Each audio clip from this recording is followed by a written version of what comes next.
Welcome to Viksit Bharat బుల్లెథాన్. దేశ ప్రగతికి విద్యార్థుల పాత్రను అనుసంధానించే ఈ కార్యక్రమంలో పాల్గొనడానికి మేము సంతోషిస్తున్నాము. నా పేరు స్వాతి. నా పేరు అమూల్య. మేము జెడ్పీహెచ్ఎస్ గొట్లగట్టులో 7వ తరగతి చదువుతున్నాము. ఈరోజు మేము వికసిత్ భారత్ బుల్లెథాన్ కార్యక్రమంలో భాగంగా మెయిన్ థీమ్స్లో ఒకటైన ఆత్మనిర్భర్ భారత్ అనే అంశాన్ని ఎంచుకున్నాము. దేశం అభివృద్ధి చెందాలంటే ప్రకృతి కూడా బాగుండాలి. కానీ ఈ మధ్యకాలంలో గ్లోబల్ వార్మింగ్ వలన జరిగే నష్టాలు ఎక్కువ అవుతున్నాయి. అందుకే గ్లోబల్ వార్మింగ్ అంటే ఏమిటో, దానిని ఎలా నివారించాలో చెప్పదలుచుకున్నాము. కాబట్టి మన టాపిక్ గ్లోబల్ వార్మింగ్ అంటే ఏమిటి, దానిని పెరగకుండా మనం తీసుకోవాల్సిన జాగ్రత్తల గురించి తెలుసుకుందాం. గ్లోబల్ వార్మింగ్ అంటే భూమి ఉష్ణోగ్రత క్రమంగా పెరుగుతూ ఉండడం. ఇది ప్రధానంగా మనుషుల చర్యల వల్లే జరుగుతుంది. నిజమే. ప్రధాన కారణాలు ఏంటంటే అడవుల నరికివేత, పరిశ్రమల పొగ, వాహనాల కాలుష్యం, ప్లాస్టిక్ వ్యర్థాలు, ఇంకా కోలు, పెట్రోలు లాంటి ఫాసిల్ ఫ్యూయల్స్ ఎక్కువగా వినియోగించడం. ఇవన్నీ వాతావరణంలో కార్బన్ డయాక్సైడ్ వంటి వాయువులను పెంచి భూమిని వేడిగా మారుస్తున్నాయి. అవును, దాని ఫలితాలు చాలా భయానంగా ఉన్నాయి.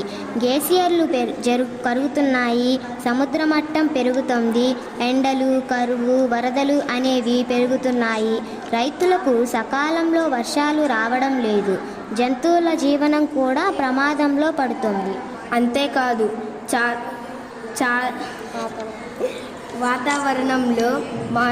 వాతావరణం మారిపోవడంతో మన ఆరోగ్యం కూడా దెబ్బతింటోంది. ఊపిరితిత్తుల సమస్యలు, వేడి అలజడి, చర్మ సమస్యలు పెరుగుతున్నాయి. మొదటిగా అడవులు కాపాడాలి. అడవులు కేవలం చెట్లు కాదండి, అవి భూమికి ఊపిరి. ప్రతి ఒక్కరూ కనీసం సంవత్సరానికి 1 చెట్టు అయినా నాటాలి. రెండవది, ప్లాస్టిక్ వాడకాన్ని తగ్గించాలి. షాపింగ్కి వెళ్ళేటప్పుడు క్లాత్ బ్యాగ్ తీసుకెళ్తే సరిపోతుంది. ఒక చిన్న మార్పు కానీ పెద్ద ఫలితం ఇస్తుంది. మూడోది, వాహనాలు వినియోగం తగ్గించాలి. దూరం ఎక్కువగా లేకపోతే సైకిల్, నడక లేదా పబ్లిక్ ట్రాన్స్పోర్ట్ వాడవచ్చు.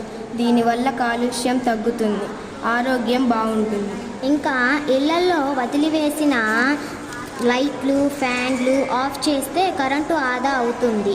సాధ్యమైనంత వరకు సోలార్ ఎనర్జీ ఉపయోగిస్తే మరింత మంచిది.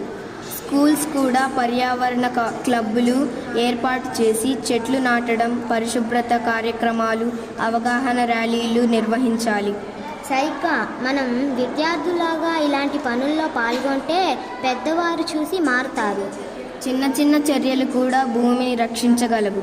ఉదాహరణకు నీటిని వృధా చేయకపోవడం, చెత్తను వేరు చేయడం, పునర్వినియోగ వస్తువులను వాడడం.